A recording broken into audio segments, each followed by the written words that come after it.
اور مسلمانوں کے اور غیر مسلموں کے معاملات کے اندر کورٹ کا رخ کرتے ہیں، اس لیے کہ وہ لوگ جن کی زندگی کا کوئی سہارا نہیں ہوتا۔ السلام علیکم ورحمۃ اللہ وبرکاتہ۔ دوستو، امیر الہند حضرت سید مولانا ارشد مدنی صاحب کا یہ ویڈیو سوشل میڈیا کے اوپر بہت زیادہ وائرل ہو رہا ہے۔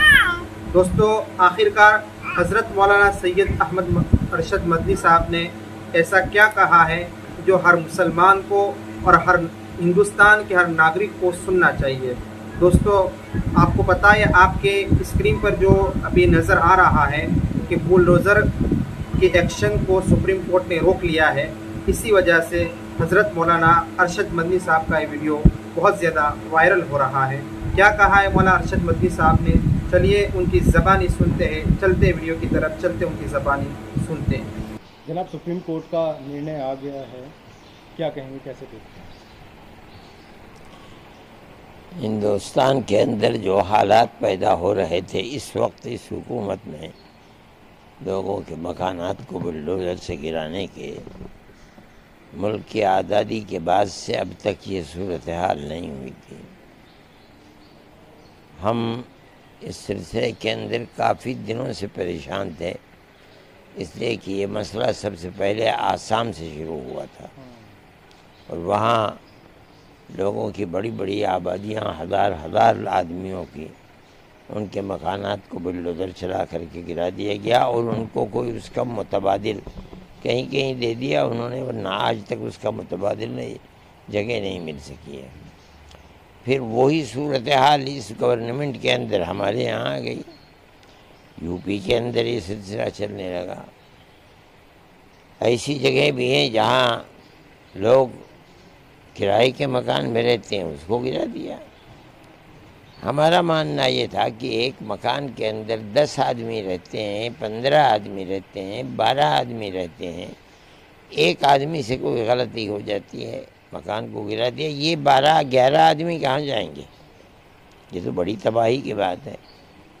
ہم نے یہ سوچا کہ ہمیں اس سلسلے کے اندر، جیسے ہم اور مسلمانوں کے اور غیر مسلموں کے معاملات کے اندر کورٹ کا رخ کرتے ہیں، اس لیے کہ وہ لوگ جن کی زندگی کا کوئی سہارا نہیں ہوتا ہے، ان کے لیے کوئی راستہ نہیں ہوتا ہے، تو ان کے لیے ایک راستہ کورٹ کا ہوتا ہے جہاں ان کو پناہ ملتی ہے۔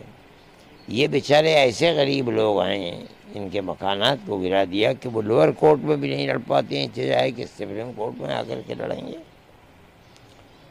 اس لیے جمعیت علماء جس طرح ہمیشہ ہندو مسلمانوں کے معاملات کے اندر ایک دوسرے سے کوئی بھید بھاؤ نہیں کرتی ہے، اسی طریقے پر ہم اس کیس کے اندر بھی آئے ہیں، اور ہم ان غریب اور بیچارہ لوگوں کے لیے سہارا بننا چاہتے ہیں جن کے لیے زندگی کا کوئی سہارا نہیں ہے، اور وہ اپنی شکایت دے کر کے کہیں جا نہیں سکتے ہیں۔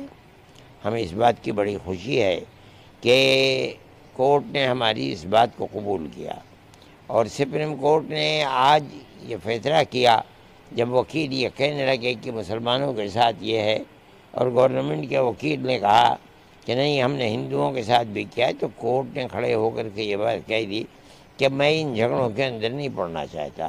ہماری ایک لائن ہے، ہم 10 نکات کو پیش کریں گے، چاہے ہندو کا ہو چاہے مسلمان کا ہو، جب تک وہ نکات پورے نہیں ہو جائیں گے اس وقت تک کوئی کسی کے گھر کو نہیں گرا سکتا ہے۔ اس میں بڑی اچھی اچھی چیزیں ہیں، اس کے اندر یہ صورت بھی ہے کہ اس کو پورا حق دینا پڑے گا کہ وہ کورٹ میں اپنے مدعا کو پیش کر سکتا ہے۔ یہ بہت بڑی چیز ہے۔ اس کا مطلب یہ ہے کہ اب ظلم نہیں ہو پائے گا۔ ٹھیک ہے، ایک تاریخ تک کے لیے مہلت دی ہے کورٹ کے فیصلے کی، لیکن کورٹ نے اس کے ساتھ ساتھ یہ کہہ دیا ہے کہ آج سے لے کر کے ایک تک کسی کے اوپر بلڈوزر نہیں چلایا جائے گا۔ اس دن جو ہمارا فیصلہ ہوگا 10 نکات کا، ہمیں یہ توقع ہے کہ کسی جگہ بھی ان 10 نکات کے ہوتے ہوئے کوئی ظلم اور زیادتی ہو نہیں پائے گی، نہ کسی مسلمان کے ساتھ نہ کسی ہندو کے ساتھ۔ میں یہ سمجھتا ہوں کہ اور لوگوں نے بھی اس کیس کے اندر دخل دیا ہے، لیکن ہم نے صرف ایک صوبے کے لیے نہیں بلکہ ہم نے تو پورے ہندوستان کے لیے ان مسائل کو پیش کیا تھا۔ اس لیے میں یہ سمجھتا ہوں کہ یہ ایک تاریخی فیصلہ ہوگا جو کورٹ کی طرف سے سپریم کورٹ کی طرف سے ہوگا، اور یہ ہندو اور مسلمان اور ملک کے سبھی بسنے والوں کے لیے ایک بہترین فیصلہ ہوگا اور انہیں بڑی نجات مل جائے گی اس سے۔ کیا امید لگتی ہے آپ کو 1 تاریخ کے بعد جو آپ فیصلہ آئے گا اس سے کیا امید لگتی ہے؟ اس وقت تک جو رخ ہے اس سے ہم یہی محسوس کر رہے ہیں کہ جو 10 نکات ہیں وہ ہر مظلوم کے لیے ایک سہارا بنیں گے انشاءاللہ، اور یہی ہم چاہتے بھی ہیں۔ اچھا، اس فیصلے کے بعد کیا آپ کو کورٹ کے اوپر جو بھروسہ ہے وہ بڑھا ہے؟ یقیناً ہمیں تو ہمیشہ کورٹ کے اوپر، ہم نے تو بڑے بڑے کیس لڑے ہیں اور ہمیں کورٹ سے اس کے اندر، یہی آسام کے اندر تقریباً 48 لاکھ عورتوں کو ہم نے کورٹ میں لڑ کر کے انہیں حق ملک کے اندر رہنے کا اور زندہ رہنے کا حق دلوایا تھا۔ جمعیت علماء ہمیشہ یہ کام کر رہی ہے۔ ہم یہ سمجھتے ہیں کہ بے سہاروں کے لیے سہارا کورٹ کے سوا کوئی اور چیز نہیں ہے، اور کورٹ کی طرف سے، سپریم کورٹ کی طرف سے یہ فیصلہ ان کے لیے بہت بڑا زندگی گزارنے کا ایک سہارا ہوگا انشاءاللہ۔ اچھا، جس صاحب نے اپنے جو اس میں کہا ہے، انہوں نے یہ بھی کہا ہے کہ خود ہی جج بن جاتے تھے۔ ہاں، یہ صحیح ہے، کس طرح سے دیکھتے ہیں؟ یہ صحیح ہے۔